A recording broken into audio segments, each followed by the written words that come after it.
Hello, hello. Welcome to the 8th episode of this little podcast. Thank you guys so much for being here. Happy Valentine's Day to everybody, singles and couples alike. I wanted to I've been talking about this podcast on conscious sex and conscious relationships for a really long time. This is probably going to be a part one because there's just so much to say. So we'll make it kind of an overview, I think.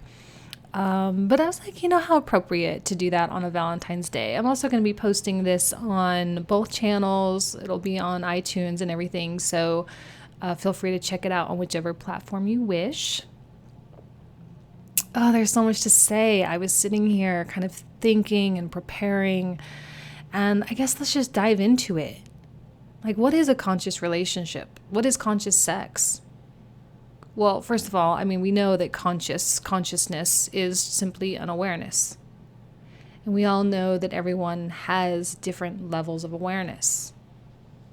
And I think we've all had unconscious relationships, right? Where two people come together, kind of like no idea what they're doing, falling in love, having crazy sex, but without realizing the psychological and spiritual impact that's going on. And relationships where it's so crazy, right? It's so crazy that it can't be anything other than love, or it's so crazy that it's just like, it has to be your twin flame. It has to be the one. It has to be. You have to very carefully examine those kinds of connections. Because I'm not saying always, but more often than not, those kinds of connections are based in ego and a desire and a need for validation. They are confirmation relationships that confirm your insecurities. They confirm your childhood traumas. They confirm your fears of not belonging, fears of not being good enough, replacing of parents. It gets deep, it gets creepy. If you haven't gone through the whole parents thing and really analyzing the impact that your parents had on you, well, then you're kind of in a position of vulnerability, because it's very likely that you'll find partners that continue that story. And you'll be walking around kind of like a zombie, like with no idea what's going on. You'll be feeling all the feelings, all the chemicals, all the amazing things. But then the minute that relationship disappoints you, there's a feeling of like, well, what the heck is going on? Like, what changed? What did I do wrong? Why is this person changing their mind? Why are they flip-flopping? Why are they going all over the place? Why am I doing that? Why am I feeling afraid? Why am I running away? And it creates so much complication. So many complications. And if you are a more aware person, right, you've done all the inner work and you're sitting, confidently in your spirituality, and you see yourself in others and you see them in you, and you understand our wholeness and our oneness, then having a relationship with a unconscious person or a very asleep person is like an impossibility. Because you can't make that person grow. You can't make that person understand. You can't make that person see. And you may love them, and you may love the sex, and you may love being with them, and they may make you laugh and all of this. But at the end of the day, you will find yourself banging your head against the wall trying to get them to see. And you should know from your own process that no one can do that. That is 100% an internal journey. I have found that the more conscious people are, the more willing they are to let people go. I found that in myself as someone who clings, right? Scorpio moon in the second house, please. Cling, obsess. Yes, I do. Like, when I find a person that I feel is worth obsessing over, I will obsess. They don't know it because I'm a Scorpio moon and I'm a Libra rising, so I keep it all kosher and above board. But like, yeah, I think about them all the time, right? But there are too many relationships going on that are based in ego, based in validation. And these are so dangerous. They're dangerous to our soul. They're dangerous to our progress in life.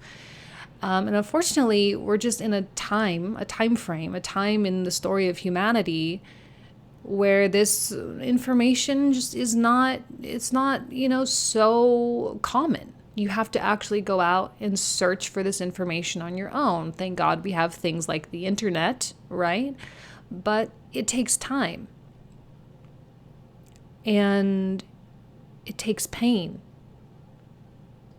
Many of us are here not for the first time.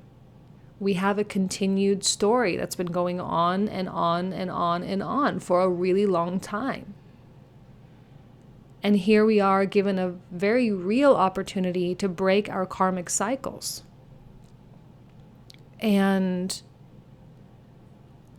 relationships are without a doubt the best battlefield or training ground, maybe.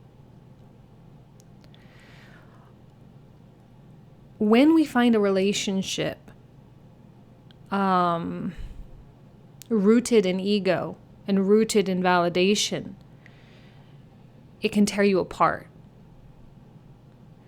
Because you don't know what's happening when things happen, or when you have a fight, or when someone does something that bothers you. You don't understand that that stuff is a reflection back onto you. That person is showing you all of your personal walls and barriers that you've had around your heart for a really long time, at least for this whole lifetime, most of this lifetime, and probably lifetimes from before. You don't look at it that way. You look at it, oh, that person is being insane, that person's going crazy, that person is so annoying. I love this person, but I also hate this person. And it's this whole push-pull thing. People who engage in what we call conscious relationships understand that first and foremost, that relationship is for learning, period. It is for learning about yourself, period. And that relationships are selfish in a positive way. I'm going to teach you about you if you teach me about me. And we'll have this understanding that if there is a fight, and if someone's trying to get me to speak my truth, as people say, speak your truth, right? Say what's on your mind, and you don't want to, why don't you want to? And that person is going to force you to get uncomfortable, and they're going to push you, and they're going to prod you, and they're going to make you do things that you don't like for your own benefit, for the sole purpose of breaking down the ego and connecting with the true essence of who you really are.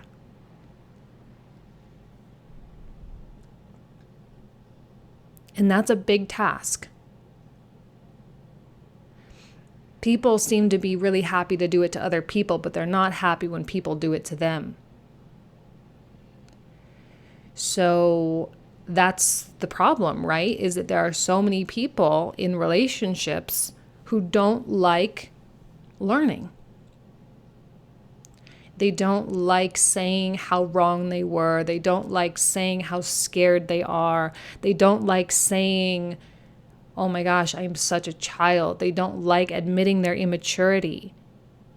But then they have no problem telling the other person how immature they're being, right? And then that harnesses hypocrisy, which is not authenticity. And when someone's not being authentic, how in the world can you have a conscious relationship? Conscious relationships are not easy. In spite of what we may hope, they're not easy. And they're also not easy to find. because you have to find someone who is on par with your own development, or who's willing to continue, who is willing to grow. This isn't about self-improvement. It's about discovering the self itself. It's not about being a better person, right? And that's the misconception. It's not about being a better person. And I talked about this in my last podcast, like, you're already perfect. Your personality, like, the more and more I look at my own astrology and I look at other people's astrology, the more and more I realize that our personalities, every single unique personality out there, is directing you back. It's a path. Your personality is a path back to the true essence of your soul. And like, when I discovered that and when I started seeing that, I was like, oh my God. Like, I can't believe that I didn't see this before. And I can't believe that astrologers aren't talking about this. And I can't believe that we are on this self-improvement kick, always trying to develop new habits, trying to be better, trying to push ourselves, trying to tap into things that we're like, oh my God, like, we're all this even self-improvement stuff that's supposedly so good and so great. It's actually making things worse and creating so much chaos. It's creating mayhem, because people with personalities that, like, yeah, maybe they like to sleep till 11 because that's the way their body works. And that's the way they like to go to bed at 3 a.m. and wake up, like, we're not harnessing that and we're not allowing them to be natural. Conscious relationships obliterate this idea of self-improvement and say, who are you? Look in the fucking mirror. Who are you? And that's really hard. Really hard, because in the beginning, many of us, not all of us, but many of us don't like what we see. We don't like to admit that we are still children inside. We can say it all day long, and we can say, yeah, I know it's better to be childlike and curious and happy and innocent and joyful and be full and abundant of love and da-da-da. And like, people will say this. They'll say the words because they know that those are the right words to say. But when it comes to actually being a child, they don't like it because they are not in control. Conscious relationships, and we'll talk about surrender when I get to like the sexual component of this, the conscious sex. But true surrender is the scariest thing. Like, if you were a fully surrendered person and you had some master, some guru that said, I want you to jump off this building. Like, you have to have faith, jump off this building. Most of us wouldn't do it because the true faith isn't there, right? The true quality of absolute release into the universe and into the abyss, it's really not there. Conscious relationships help us get closer. They help us to see who, like, that whole thing of like, I am you and you are me. And that we are truly the same. The personality and the ego and the body, that's just merely a shell. Inside, we are all emptiness. We are all vastness. We are all these universes. And the more and more I meditate, the more and more contact I come in with what that really means. And like, every day, my mind is just like completely blown that we really are completely empty inside. Right? Like, on the inside, there's no Jane in there. There's no quote unquote spiritual person in there. There's none of that. Conscious relationships, difficult to find. And when you are like on your spiritual path and you're like, I'm only going to engage in a conscious relationship, you realize how small that dating pool actually is. And then you kind of say, okay.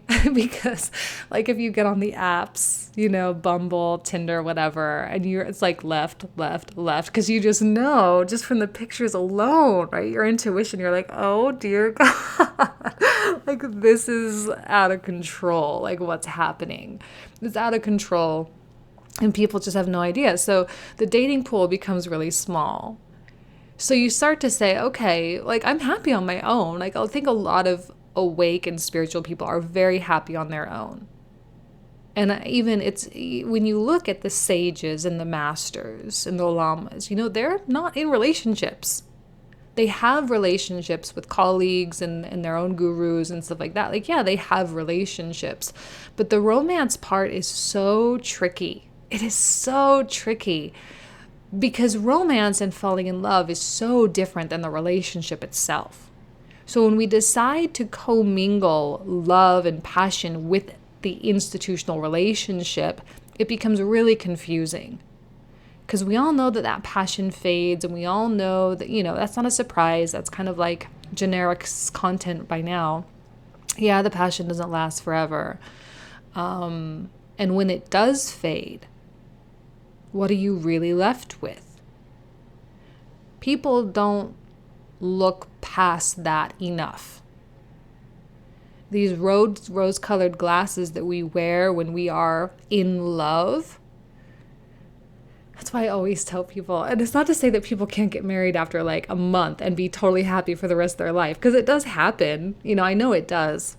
But it's like so far and few between, and the odds of that actually being successful for you are so slim to none, But if you know, and I get it, and that's fine. But like a friend of mine got married after, he like moved her into his house like 60 days after started dating. There's kids involved, and then they got married less than a year in. And I just know this guy because he has this idea of what he wanted in a little wifey. And I had the opportunity to date him and to potentially even marry him. If that's what I really wanted, I could have had it. And he's, he has all the stuff, right? He's multi-millionaire. He's really high level, really well respected within the community. He's got the big house. I'd have the $50,000 ring. Like I would have had all that stuff. No question, no problem. Driving around the Mercedes and all that. But I just, oh my God, like this box that he was trying to put me in when we were dating, and the speed and the rate at which he was moving was out of control. Like there was no desire to really get to know me at all. He just wanted a wife because it fit into his idea of what he wanted or needed his life to be. And I'm just sitting there like, oh my God, this is the most dangerous thing. And then, I decided to end that. We went on a few dates. Like he and I have known each other for a really long time. So we had the basis of friendship. But when it converted into romance, it was like the friendship just went out the door. And we'll talk more about him like with the sex part in a little bit, but it was like date 3 and he was already talking about getting married. Oh my God, you guys, I'm a Scorpio moon in the second house. Second house is like the slowest moving house, right? It's associated with the sign of Taurus. My North Node is in Taurus, in the 8th house.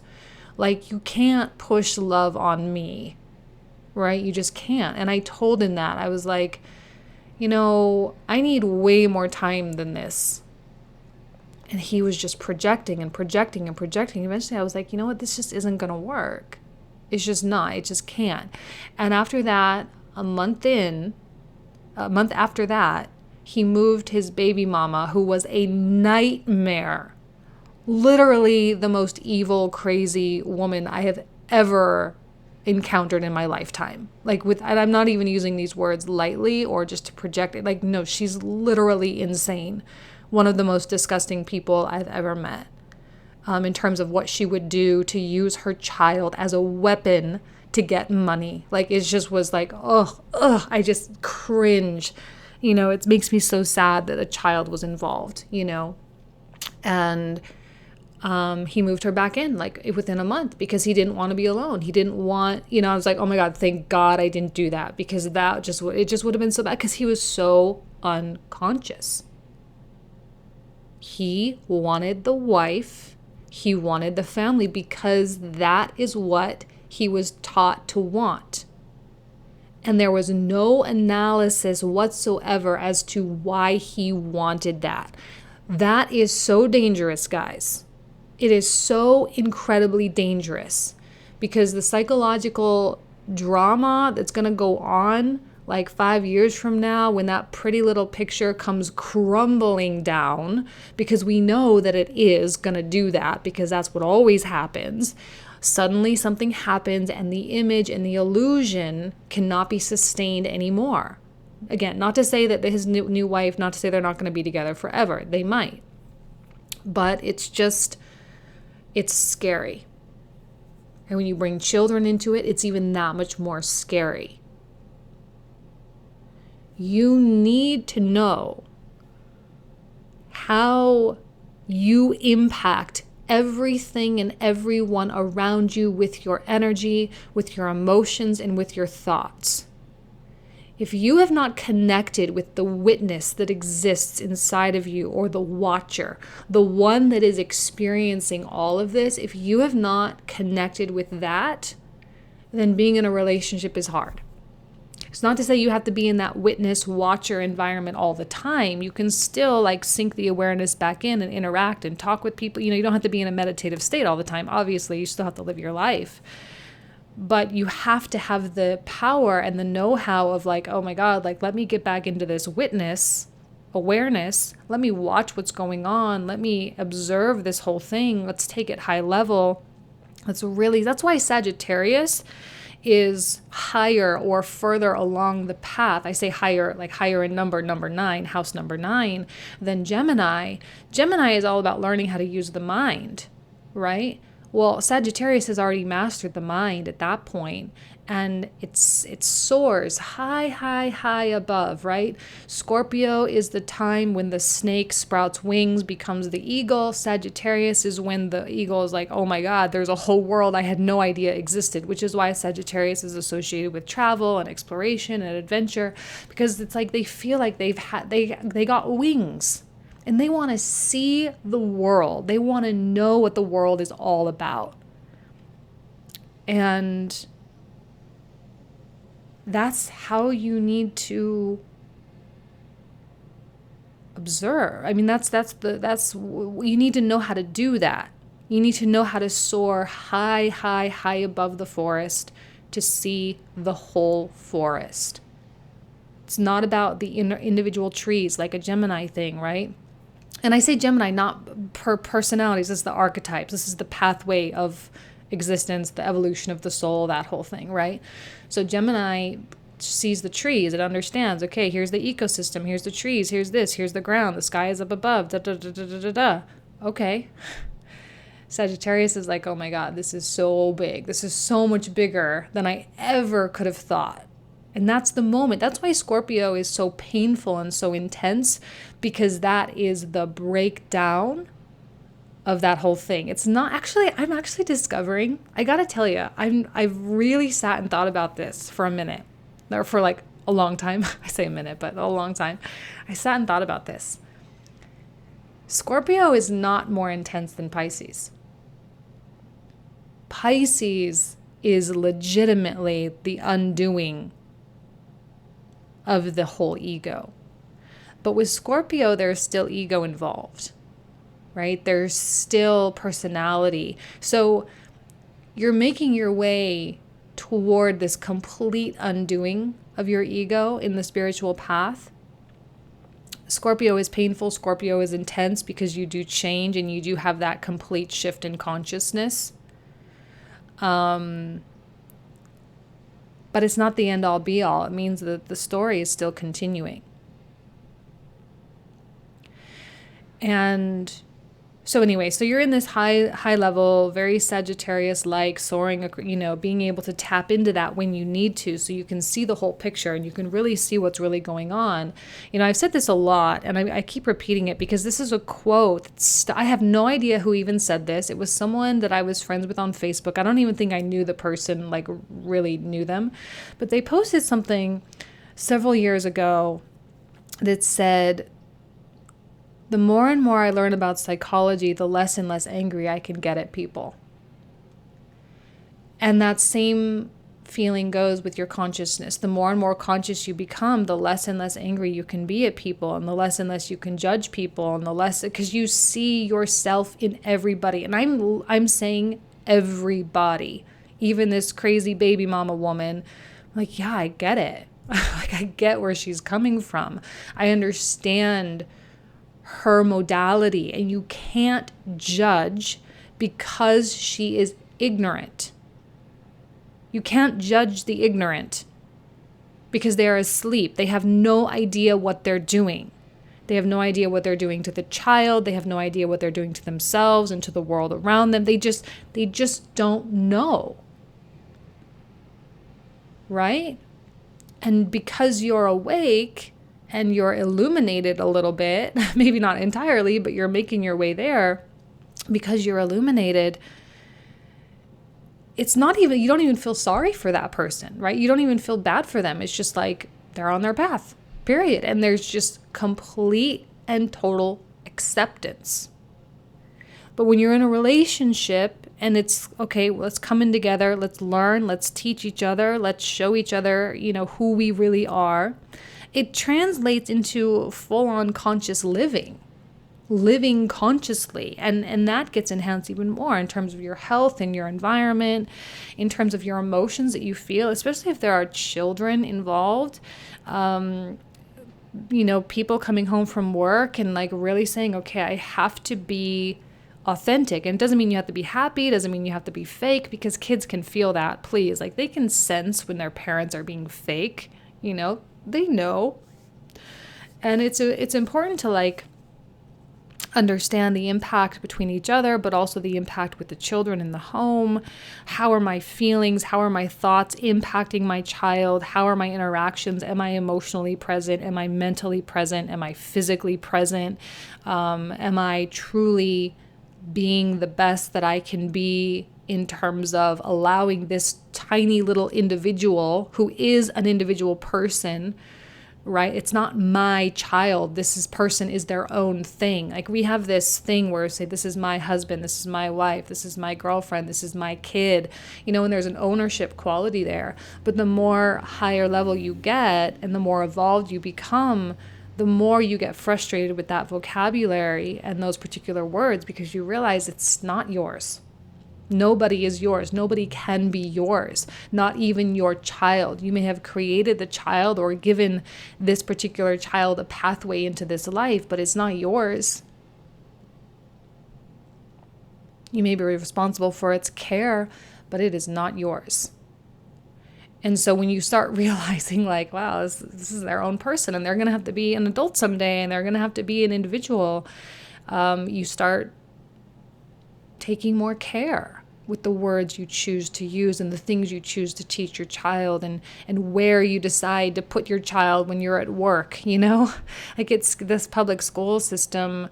Like, I was a part of the whole conspiracy theory learning stuff. Like, when I was learning about extraterrestrials and all that, public school was a big thing. Are you putting your kids in public school? And what is public school really teaching the kids? Because you realize that if you do, no, I'm not saying you don't do it. I get it. You got to go to work. I get it. School, the kid needs to be educated. I get it. Although I think that's going to be one of the first institutions to go, or to be revolutionized during the Age of Awakening, right? Organized religions are going to crumble. Public schools are going to be revolutionized. The whole education system is like really going to be hit head on during this Age of Awakening. Probably not during our lifetime. Well, maybe. I don't know. 100 years is a long time.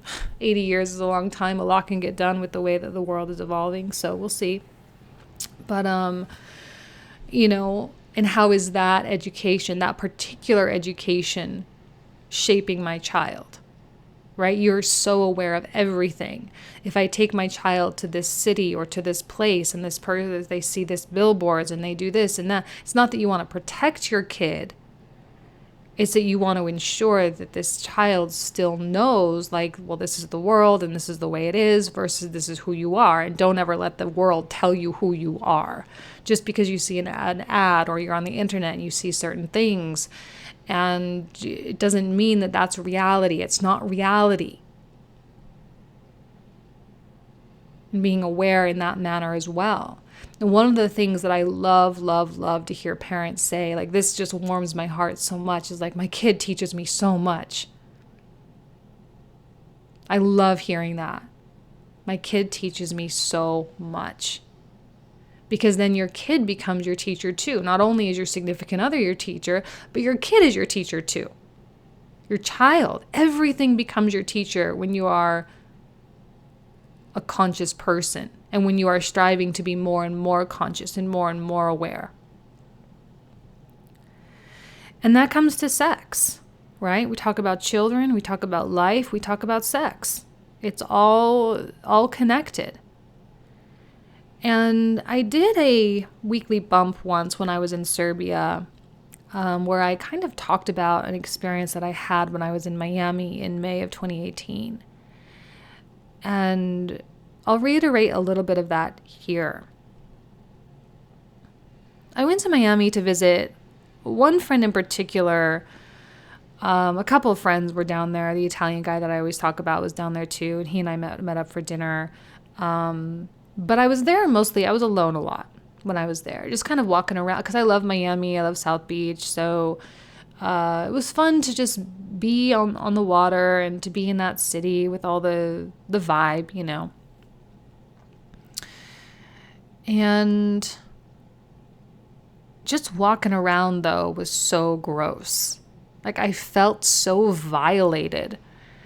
The way that men would look. And, like, look, I was literally wearing my All-Stars, a pair of shorts, and a t-shirt. Like, I wasn't even wearing a tank top that showed, like, boobs or anything. Like, it was literally just so casual. And the way that men would look at me just seriously grossed me out, because there was this entitlement, and it wasn't like, because there's such a difference. Like, if you take two men, I'm going to use men specific, I'm going to use like a straight scenario. I know there's gays and lesbian listening, I get it, but I'm just going to use a man and a woman, okay, for visualization purposes, probably for throughout the whole podcast, okay, but you can swap whatever you want to do. If you take two men, and one is more conscious and one is not, and you put a beautiful woman in front of them, there's a totally different reaction that comes from each of them.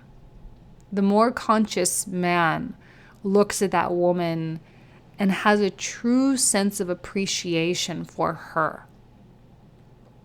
Appreciation for her beauty, and an appreciation for the sense of wonder, right? And we unfortunately say, like, oh, he just wants to have sex with you, you know, but there's a difference. When you appreciate a work of art, it's a different feeling than when you want to violate a piece of art, right? Like, clearly. And conscious men have more appreciation, or conscious people have more appreciation for the opposite sex. And that's the beautiful thing about, you know, the divine masculine, the divine feminine. See, the divine masculine is about wonder, a sense of wonder, and it has this explorative vibe, right? The penis, it gets erect, it directs the man, it pulls the man, and it's this kind of like uncontrollable feeling, this uncontrollable kind of way. And it's like, yeah, I want to explore. That's why I have a hard time with monogamy, because I'm like, it's not to say there aren't monogamous people out there, both men and women, but there's just such a huge group of people that aren't monogamous. But I talked about that already, but I could reiterate that and talk all about that too. I'm like, I don't get like this whole like putting people in a box and saying you're not normal if you don't have a relationship. Like, that's crazy. That is crazy. And the shame involved with that, it's insane. But yeah, anyway, that sense of wonder is what the masculine really has. So when you have a conscious man and he has this sense of appreciation and wonderment about this woman, about the way she smells, about the way she tastes, about the way she feels, and the sound of her voice and the smell of her hair. I mean, and then it goes further and further and gets more sexual, but it's such a different feeling than when a guy just wants to fuck you. And that the more unconscious person sees a beautiful woman and immediately triggers a whole mess of insecurities. She's too beautiful for me. I could never have it. I'm not rich enough. I'm not ambitious enough. And this whole cloud of shame subconsciously washes over him. So any kind of pursuit of a woman like that becomes a game of validation. That is the scariest thing, because that is so much of what is going on.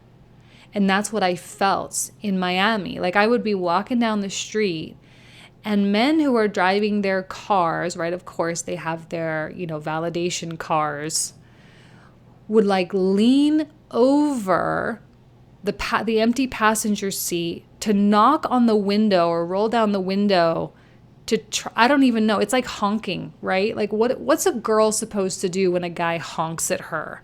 Oh, you honked at me. This is something I just don't understand. And when a guy leans over to make a point to say hi or to tell you you're beautiful or whatever, it is the creepiest thing in the world. It is so creepy. And some girls really like that. Maybe someone that has their own image things. I don't know, but I think a well put together, smart, intelligent, conscious woman does not like that, does not appreciate it because of how base it is. And they can see right through that kind of behavior into that cloud of shame, and they just feel sorry for you. They do. They just feel sorry for guys or people like that. Girls do it too. I'm a girl, so I had male attention, but girls do it too. And it's gross. It's gross. And it makes me sick to my stomach to think that people are engaging in casual sex from that mindset. You go to a club, you want to get laid, right? I was preparing this podcast. I was like, it's not that casual sex is bad, right? That's the whole thing. Casual sex is not bad. If you want to go to the club and engage in casual sex, by all means, go for it. Do whatever you want. It's not bad. It's fun, right? You can have a lot of fun doing that. But a conscious person tends to not enjoy that so much because they realize that a lot of damage can be done. I follow the hashtag tantric sex on my Instagram, and not a lot of people post stuff about conscious sex, spiritual sex, tantric sex. Tantric, by the way, guys, just to clarify something, Tantra is not a sexual philosophy.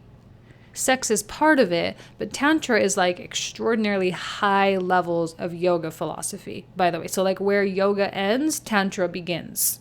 Okay? It completely takes you off the spectrum of ego, of awareness. It takes you off the spectrum of even indifference, right? For example, Buddhism is okay, well, you can be poor or rich, right? Those are the two extremes of the duality, the dualistic nature of this world, poor or rich.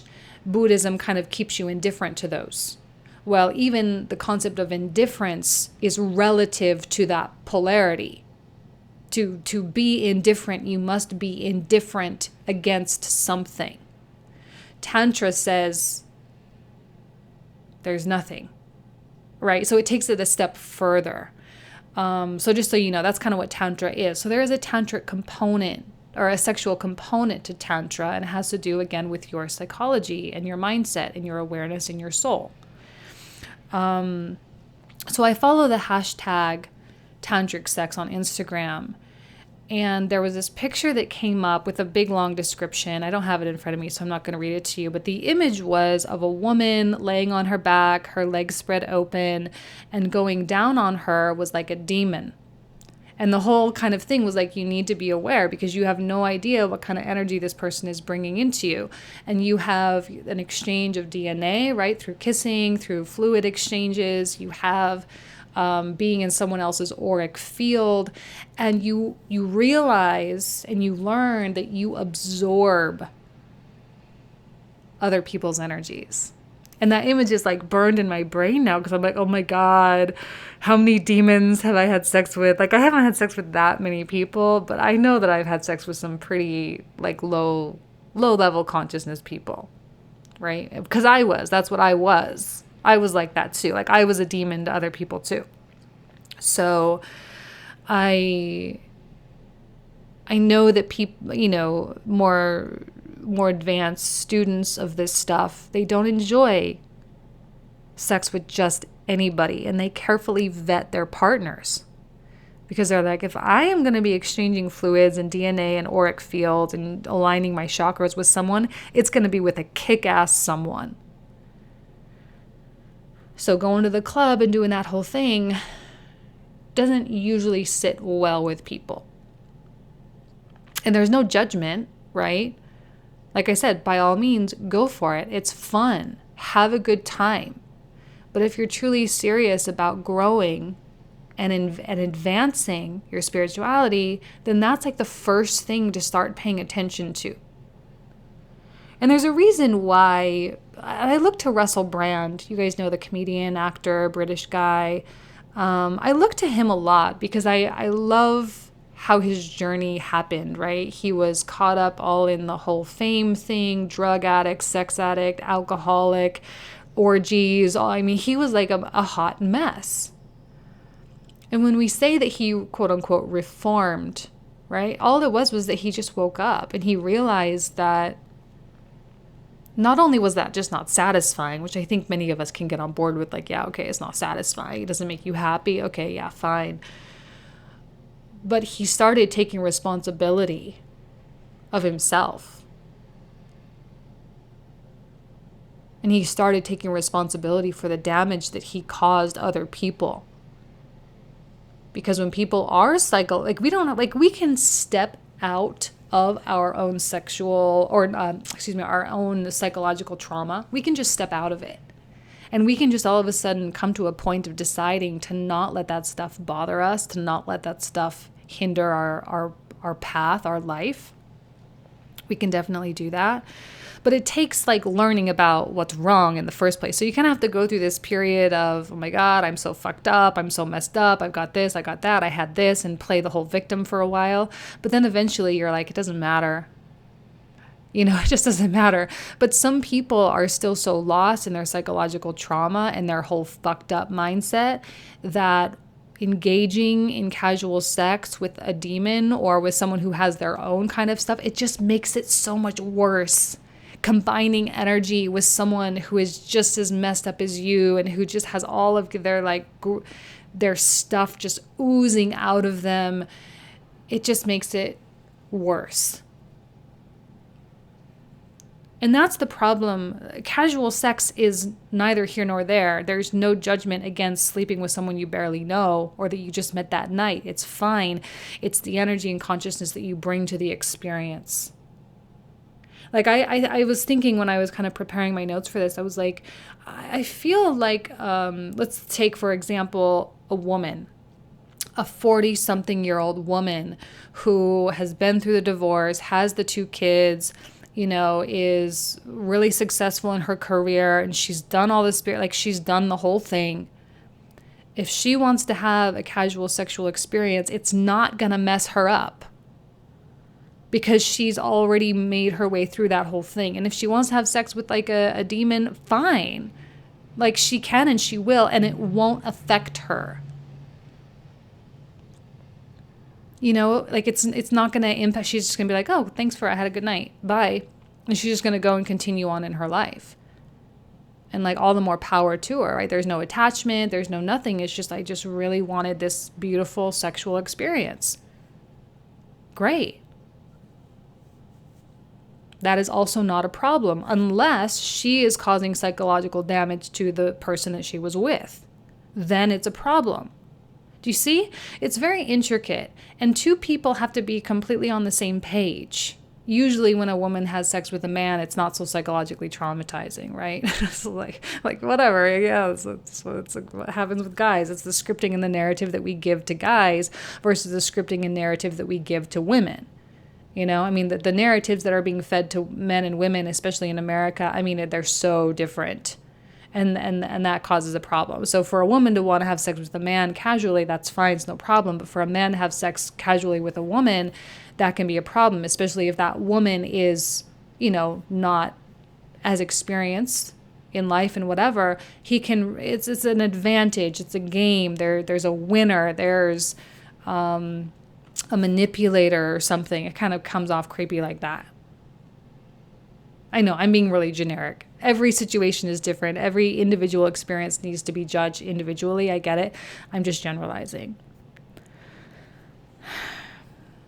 But sexual, like conscious sex, and again, I'm not the expert for real. Like I'm just kind of coming into this and understanding what this is. That's why I'm like, this will probably be like part one of the whole story, part one of the whole thing. But as I'm studying, again, also too, this is not the Kama Sutra, right? Which is all the positions and the creative aspect and all this is totally a different thing. But sex can be one of the best methodologies for healing because you connect with how the energy runs through the chakra system. And the energy flows from a man. Again, I'm using a man and a woman, right? There's always there's a masculine and feminine in everything. Even in every woman, there's both. In every man, there's both. So, you know, just take it for what it is. For the energy flowing from a man through his penis into a woman, right? And into her, all of her chakras goes up and then it circulates back through, whether it's through kissing or a heart-to-heart connection or foreheads touching or whatever, or just breathing. It circulates back into the man and it does this whole circular thing. It flows and it flows. And so you have the chakras spinning because that's how the energy is flowing. And two people can create this energetic flow. It doesn't even have to be sexual. You can just be sitting next to each other.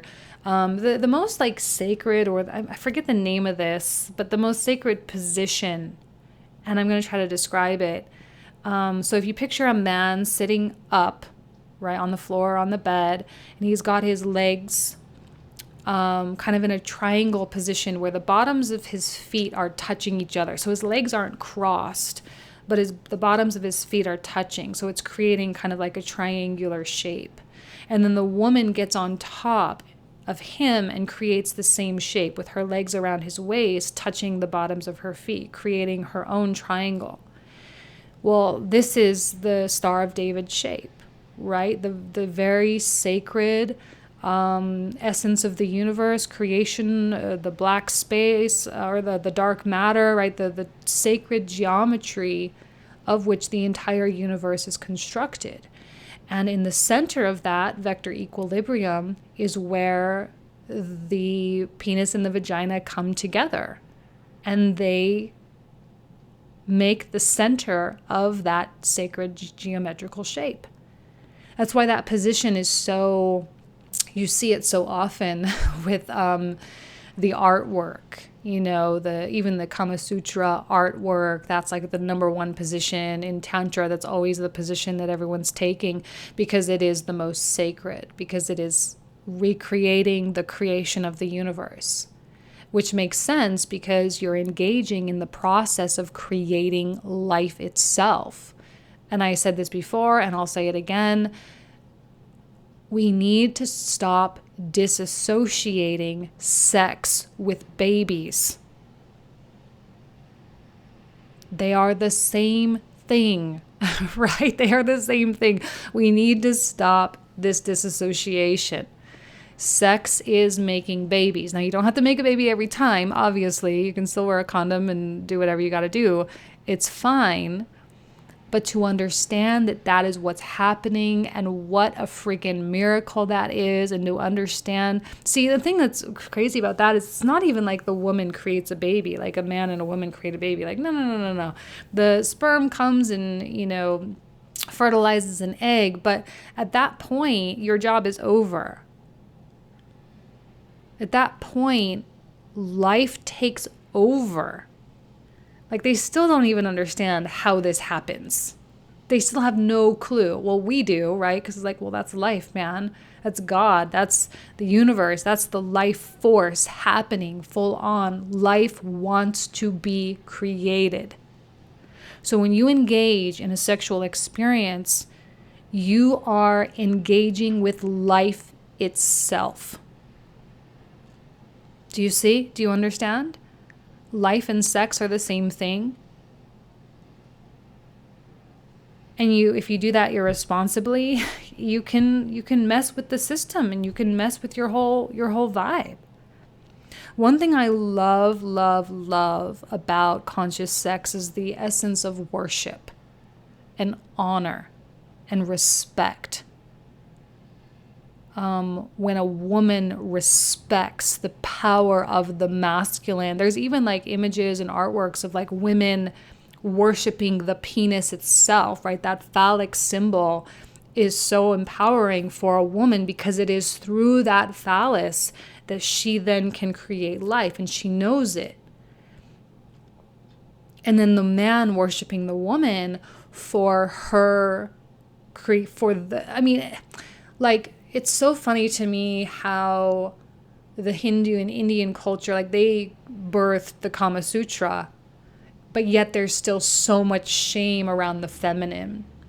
Like, how does that even make sense? How is it that their culture has this beautiful thing, but they're completely shaming and guilting people for certain things? And like, there's all these rules, and there's all this culture, and there's all these laws and things. It doesn't make any sense. And the suppression of women, like, obviously, because women are more powerful. The creative energy, the creative force is a feminine force. So, of course, women are being suppressed because they, I'm sorry, I don't want to get it. That's not what I want this podcast to be. But now I lost my train of thought. But yeah, so the man honors the creative essence of the feminine.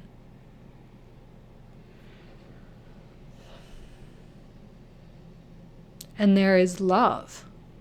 And when I say love, please, please, please do not make the mistake. Unfortunately, we don't have a word that's different for like romantic love versus love itself, where love and life are somewhat interchangeable, somewhat. But the love that I mean is the love that the sun has for the earth, the love that the bumblebee has for the flower, the love that the trees have for the air. So, when I say love, I mean love. And when two people come in with that mindset, take on this sacred geometrical shape, join together, allow the energy to flow, breathe together, breathing itself being the most spiritual practice, right? Prana, chi, the whole thing.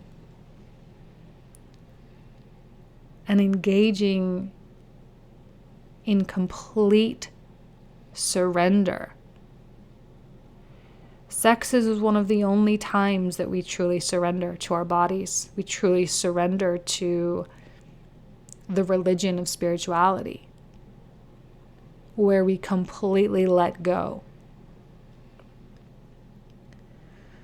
And when you're conscious about it and you understand the way the energy flows, right?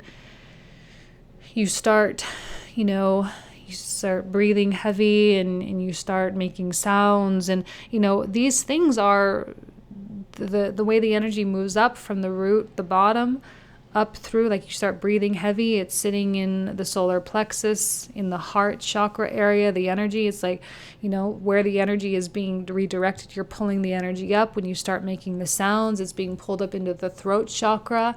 And like, girls, like, I know that there have been times when you've cried during sex and it was like, what's wrong? Like, I don't know what's wrong. Why are you crying during sex? Well, you're probably crying during sex not because of some psychological thing, but because it is so beautiful.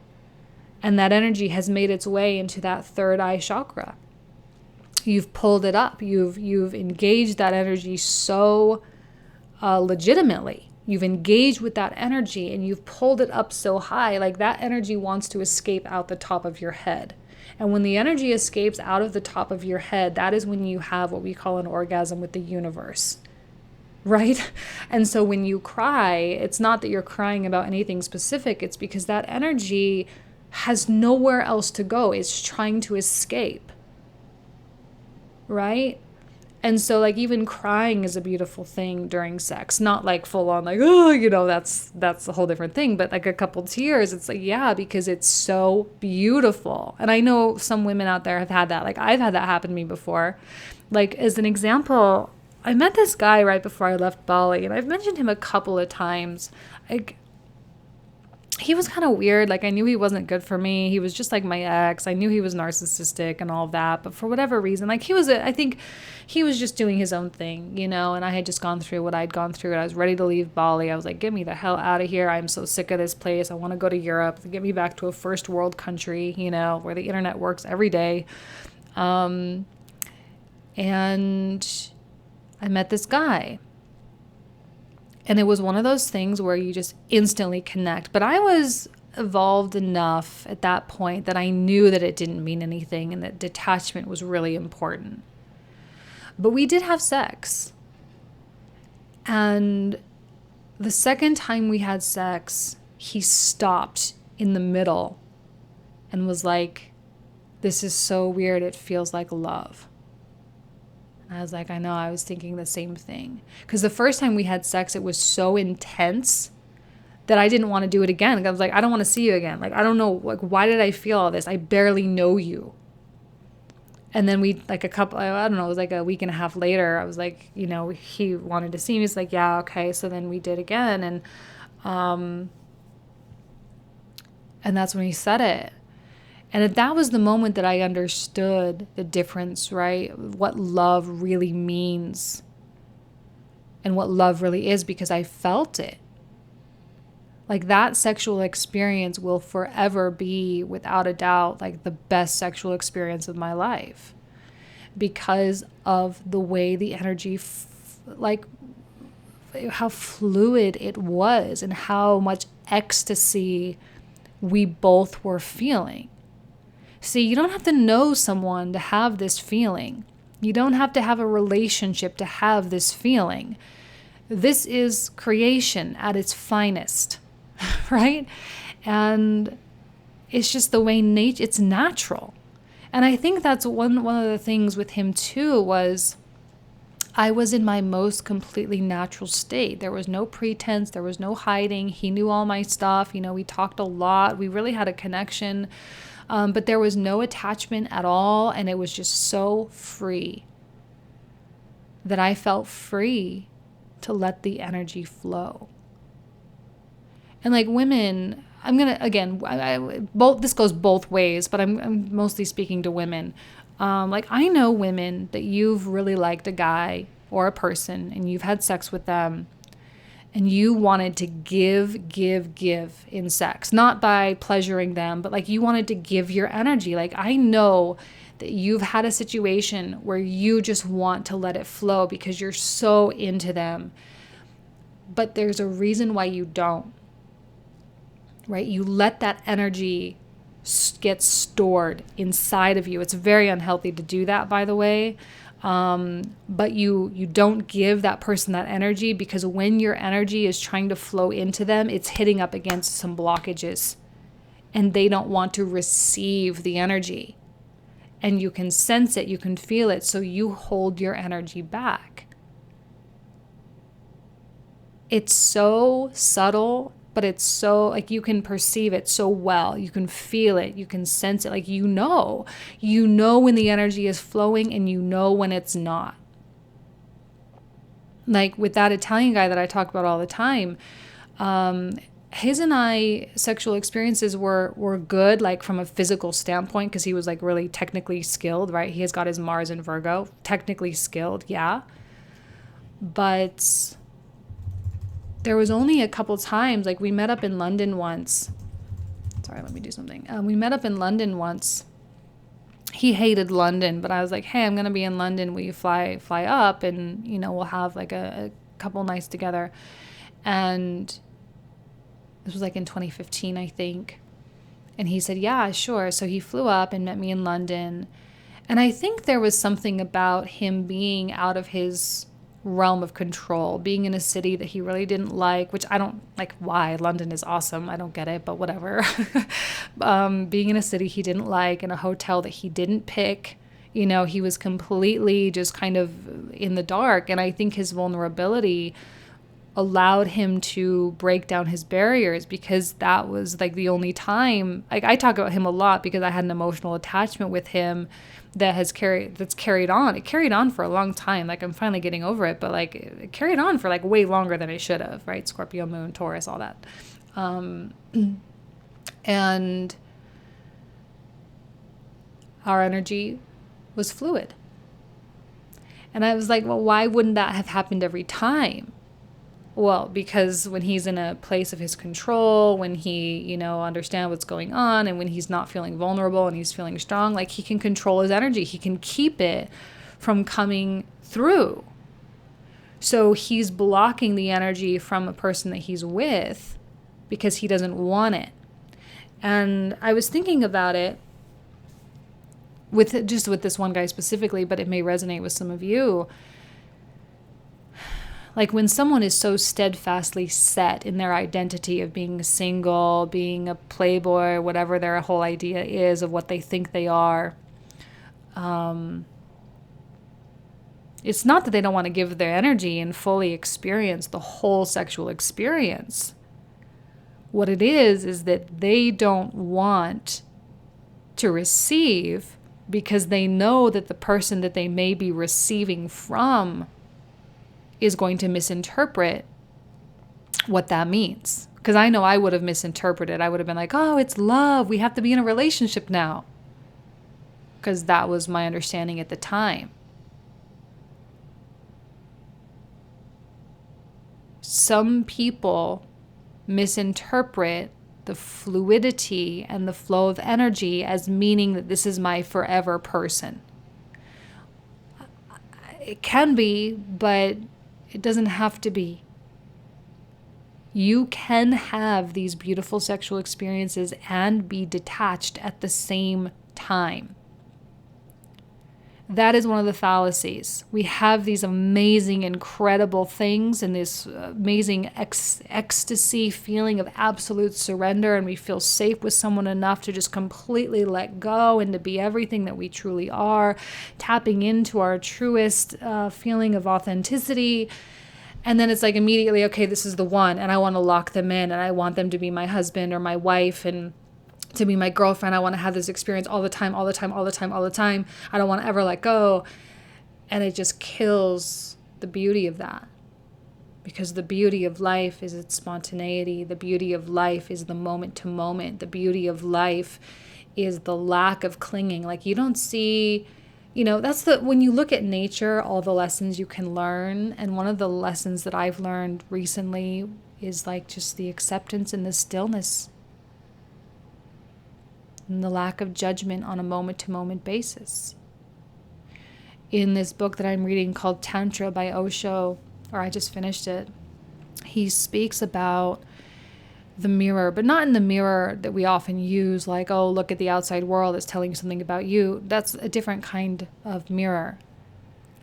But for you to be the mirror itself. And what that means is, when life happens, it's like when you step in front of a mirror You can see a reflection, but when you step away, that reflection is gone. But the mirror doesn't cling to that image. It doesn't try to get it back. It doesn't try to project it in the future. It doesn't try to do anything. It just allows it to come and go. And it reflects whatever is right in front of it right then. And the minute it's gone, and that's it. And that was with the guy in Bali. That was what was so beautiful about that, was because that's how it was. I was able to just walk away from like literally the best sex I've ever had. Out of this world, amazing. That's like what ecstasy is, right? And that's, I think, the only time you can really feel alive is during sex. I don't know. Maybe that's just because I'm a Scorpio moon or something. I don't know. But I genuinely believe that there's something to that. That the only time we can really feel alive is during sex. I'm not going to commit entirely to that. Any time that you are fully engaged with life.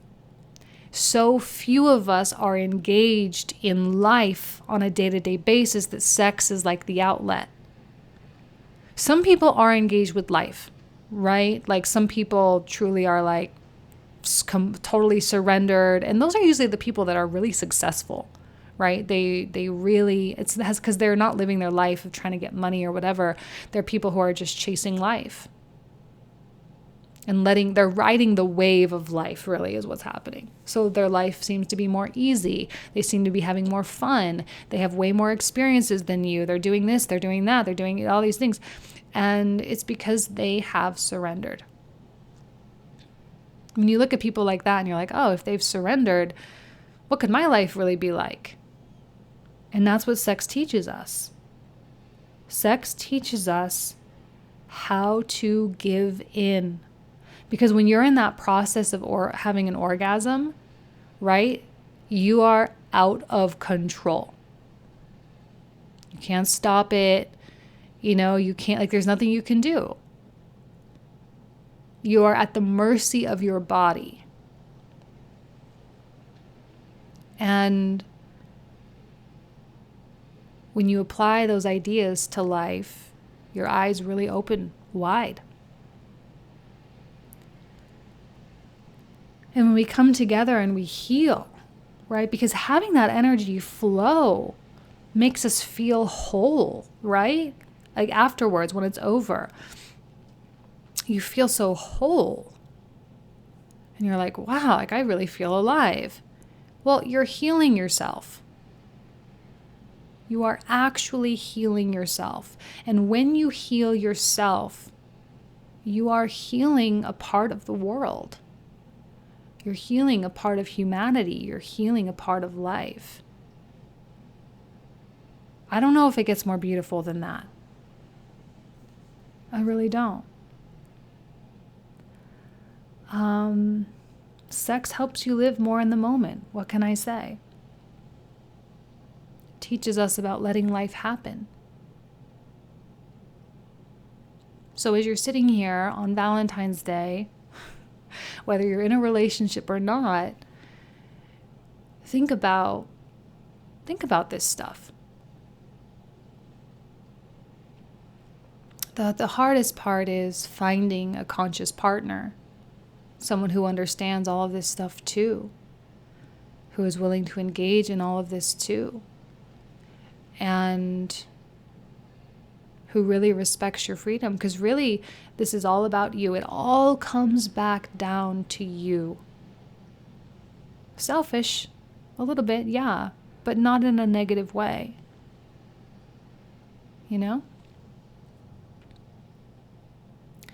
All right, I'm going to leave you guys with that. Thank you guys so much for everything. I really appreciate you. Happy Valentine's Day.